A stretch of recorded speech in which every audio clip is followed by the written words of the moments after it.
Hello everyone, मैं आज आपके साथ एक कचौड़ी रेसिपी शेयर करूंगी और वो भी खस्ता कचौड़ी और मूंग दाल के साथ बिना ऑनियन गार्लिक के साथ इस रेसिपी को हम आपको शेयर करके दिखाऊंगी। तो रेसिपी शुरू करने से पहले एक छोटी सी रिक्वेस्ट है, अगर मेरी रेसिपी आपको पसंद आएगा तो प्लीज़ मेरे चैनल को सब्सक्राइब कीजिए और वीडियो पे एक लाइक कर दीजिए। तो चलिए अब रेसिपी को शुरू करती हूँ।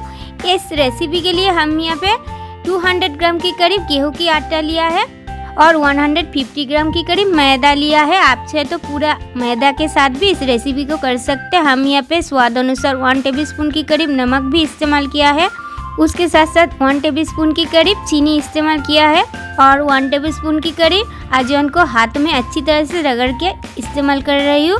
उसके साथ साथ 5 से 6 टेबलस्पून की करीब व्हाइट ऑयल को इस्तेमाल कर रही हूँ। मयाम करने के लिए अच्छी तरह से इसको मयाम करना होगा बिना पानी ऐड करके। तो मैंने 3 से 4 मिनट तक सब कुछ को अच्छी तरह से मिक्स किया है, देख लीजिए। और इसको अच्छी तरह से मिक्स करने के बाद हम थोड़ा थोड़ा पानी ऐड करके एक नरम डो को रेडी करूँगी। और इस डो नरम होगा, ज़्यादा तक हार्ड नहीं होगा। तो पानी ऐड करके मसलते मसलते इसको अच्छी तरह से गूंद रही हूँ, देख लीजिए। और इस डो अब अच्छी तरह से रेडी हो रहा है और इसको अच्छी तरह से मसलते मसलते गूंदने में थोड़ा सा नरम डो रेडी हो जाएगा। डो तो अच्छी तरह से अब रेडी हो चुकी। उसके ऊपर हमने थोड़ा सा ऑयल को ऐड कर रही हूँ। इसमें क्या होगा, डो अच्छी तरह से प्लेन रहेगा और जब हमने इसको फिर से गूंद लेंगे तब अच्छी तरह से रेडी होगा। तो देख लीजिए, ऑयल लगा के हमने इसके ऊपर कुछ टाइम के लिए ढक्कन लगा के छोड़ दूँगी और इसको हमने 10 से 15 मिनट्स के लिए रेस्टिंग पे रख दूँगी। अब हमने स्टफिंग को रेडी करूँगी, इसीलिए अब हमने यहाँ पे चना दाल और मूंग दाल लिया है। आप चाहे तो पूरी तरह मूंग दाल के साथ भी इस स्टफिंग को रेडी कर सकते हैं। और इस दाल को हमने 4 से 5 घंटे तक पानी पे भिगो के रखा था। और इस जगह पे मूंग दाल की क्वांटिटी है 100 ग्राम और चना दाल की क्वांटिटी है 25 ग्राम। बट चना दाल ऐड करने में रेसिपी की स्वाद खराब नहीं होती है। तो भिगो के रखा मूंग दाल चना दाल को एक एक करके मिक्सी जार पे ऐड किया है। उसके साथ साथ हमने इसमें 4 ग्रीन चिली को तीखापन के लिए और कुछ अदरक की टुकड़ा को ऐड कर रही हूँ, छिलका को हटाकर। और अब हमने इसमें थोड़ा सा पानी ऐड करके एक फाइन पेस्ट को रेडी कर लेंगे। तो देख लीजिए, उस पेस्ट अब रेडी हो चुकी। मिक्सी जार से उसको हमने हटा रही हूँ एक बर्तन में और मिक्सी जार धोकर थोड़ी सी पानी भी इसमें डाल रही हूँ क्योंकि उसमें बहुत सारी दाल की मिक्सचर रह गई है। तो अब हमने इस दाल की मिक्सचर को स्टफिंग के हिसाब से रेडी कर लेंगे। इसीलिए गैस ओवन को ऑन करके एक नॉनस्टिक कढ़ाई भी चढ़ाएंगे और कढ़ाई में अब हमने वाइट ऑयल इस्तेमाल करूँगी क्योंकि हमने इस स्टफिंग को और इस रेसिपी को वाइट ऑयल में करूँगी। आप चाहे तो मस्टर्ड ऑयल में भी कर सकते हैं। इस जगह पे हमने 3 से 4 टेबलस्पून की करीब वाइट ऑयल इस्तेमाल किया है।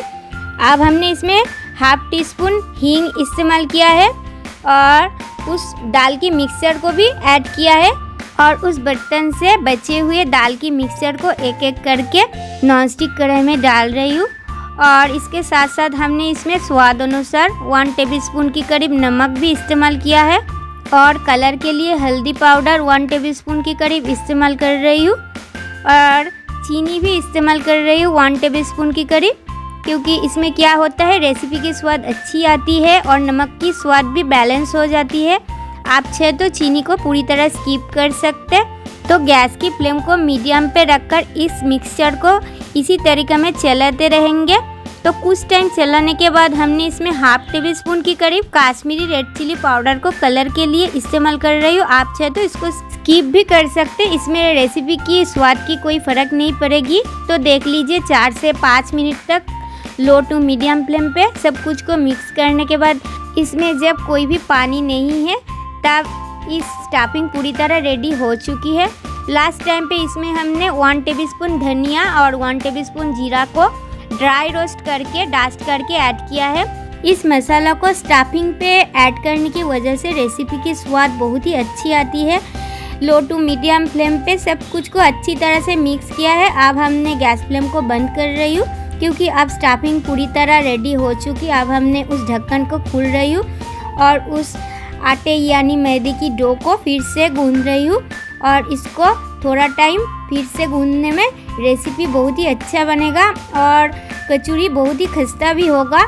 तो अब हमने लोई को रेडी करूँगी, इसीलिए देख लीजिए उस डो को 2 भाग कर लिया है और लोई की साइज़ होगा रोटी की लोई से छोटी। ज़्यादा तक बड़ी बड़ी लोई रेडी करने में कचौड़ी खस्ता नहीं बनेगा और ज़्यादा छोटी करने में इसमें स्टफिंग भी ऐड करने में प्रॉब्लम होती है। ये आपको समझकर करना होगा। लोई की साइज़ को ज़्यादा बड़ी भी नहीं होगा और ज़्यादा छोटी भी नहीं होगा। तो आप चाहे तो इसे छोटी भी कर सकते, बट इसमें स्टफिंग को और थोड़ा सा कम डालना पड़ेगा। सुविधा के लिए हमने स्टफिंग को छोटी छोटी बॉल की तरह रेडी करके रखा था। अब हमने एक लोई लिया है, स्टफिंग को ऐड करके आपको दिखा रही हूँ। पहले तो लोई को हमने कटोरी की शेप पे रेडी किया है, फिर हमने धार से इसको जोड़ रही हूँ और जोड़ने के बाद अच्छी तरह से इसको घुमा दूँगी और घुमा देने के बाद हमने उसको अच्छी तरह से दबा भी दूँगी। इसमें क्या होगा, अच्छी तरह से सील करने की वजह से इसे स्टफिंग निकल भी नहीं जाएगा और कचौड़ी फट भी नहीं जाएगा। और इस कचौड़ी को बेलने की भी ज़रूरत ही नहीं है, हाथों में लेकर थोड़ा थोड़ा करके दबा के इस कचौड़ी को रेडी करना होगा और ज़्यादा तक प्रेशर क्रिएट करने की ज़रूरत ही नहीं है, थोड़ा थोड़ा करके दबा के इस कचौड़ी को रेडी करना होगा। देख लीजिए सब कचौड़ी को हमने रेडी किया है एक साथ। और अब हमने गैस ओवन को ऑन करके एक आयरन कढ़ाई भी चढ़ाएंगे, क्योंकि इसको फ्राइंग की प्रोसेस को हमने आयरन कढ़ाई में कर रही हूँ। आप चाहे तो नॉनस्टिक कढ़ाई में भी कर सकते हैं। और वाइट ऑयल में हमने इसकी फ्राइंग की प्रोसेस को कर रही हूँ और थोड़ा सा ज़्यादा तक क्वांटिटी पे ऑयल डालना होगा। ऑयल को हमने मीडियम फ्लेम पे गरम किया है, ज़्यादा तक हाई फ्लेम पे गरम करने में बाहर तक जल जाएगा और अंदर तक कच्चा रह जाएगा। और मीडियम फ्लेम पे इसको उलटते पलटते फ्राई करना होगा। थोड़ा सा टाइम लेकर इसको फ्राइंग की प्रोसेस को करना होगा।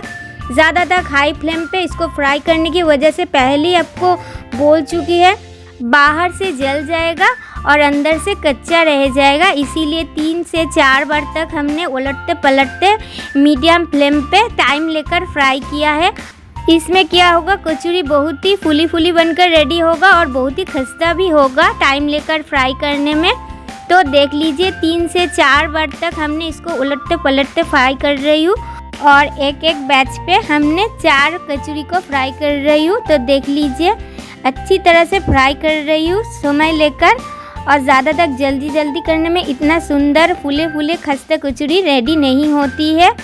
तो देख लीजिए पहली बैच की कचौड़ी आप अच्छी तरह से फ्राई हो रहा है और इसको अच्छी तरह से फ्राई करने के बाद हमने इसको कढ़ाई से हटा दूंगी।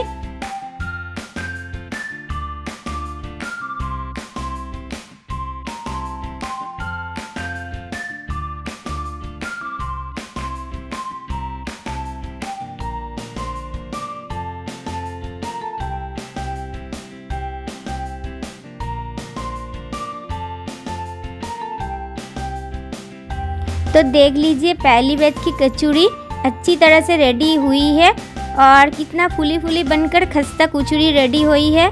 घर में इसी प्रोसेस पे एक बार ट्राई करने के बाद आपको पता चल जाएगा। सेकेंड बैच के लिए हमने एक एक करके कचौड़ी को कढ़ाई में डाल रही हूँ और इसी प्रोसेस पे हमने 3 से 4 बार तक गैस की फ्लेम को मीडियम पे रखकर उलटते पलटते अच्छी तरह से फ्राई कर लेंगे।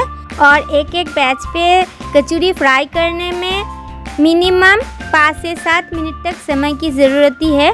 तो देख लीजिए सब कचौड़ी एक एक करके फ्राई हो रहा है, कितना फूले फूले बनकर कचौड़ी रेडी हो रहा है देख लीजिए। और एक एक करके कढ़ाई से हटाकर हमने एक थाली के ऊपर डाल दिया है।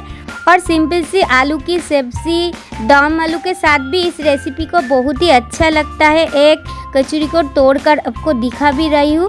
मूंग दाल की बढ़िया सी खस्ता कचौड़ी रेडी हुआ है और इन स्क्रीन पे हमने एक दम आलू रेसिपी की लिंक भी दिया रखा है। और आज की इस मूंग दाल की खस्ता कचौड़ी की रेसिपी आपको कैसी लगा कमेंट करके प्लीज़ बताइए। आज की वीडियो मैं यहाँ पे एंड कर रही हूँ। नेक्स्ट डे भी कोई न्यू रेसिपी लेके आपके साथ फिर मिलूंगी। तब तक के लिए बाय बाय, टेक केयर।